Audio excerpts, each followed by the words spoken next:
கிறிஸ்தவம் இன்றைய நற்செய்தி வாடாடாதீர்கள்.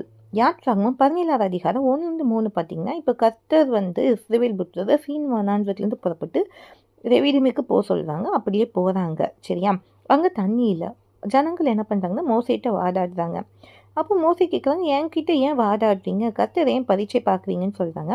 அப்போ ஜனங்கள் அவ்விடத்தில் என்ன பண்ணிட்டாங்கன்னா, தண்ணி தவணமாக இருந்தபடினால மோசைக்கு விரோதமாக முறுமுறுத்து, நீங்கள் எங்களையும் என் பிள்ளைகளையும் ஆடு மாடுகளையும் தண்ணீர் தவணத்தினால் கொண்டு போட எங்களை எகிப்திலேருந்து ஏன் கொண்டு வந்தீங்கன்றார்கள்.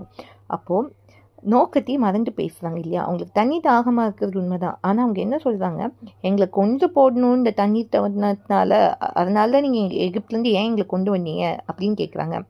அப்போ யோசிச்சு பாருங்க, கர்த்தர் அவங்க ஜபத்தை கேட்டு சிறையிலேருந்து அவங்கள விடுவிச்சாங்க இல்லையா? ஆனால் அதை ஜனங்கள் மறந்து வாதாடுவாங்க. இன்றைக்கும் அநேக நேரத்தில் நம்மளும் அப்படிதான் சூழ்நிலையை மறந்துடும். கர்த்தர் எவ்வளோ பெரிய ஆபத்தில் நம்மளை மீட்டு எடுத்தாருங்கிறது மறந்துட்டு இன்னும் நம்ம கர்த்தர்கிட்ட வாதாடிட்டு இருக்கோம். எங்களுக்குலாம் இன்னும் இந்த பிரச்சனைன்ட்டு. நான் ஏற்கனவே சொன்னபடி பிரச்சனையை கர்த்தர்கிட்ட சொல்லுங்கள். கர்த்தாவே இந்த பிரச்சனையை விடுதலை ஆக்குங்கன்னு சொல்லும்போது கர்த்தருக்கு நிச்சயமாக வழிகாட்டுவார்.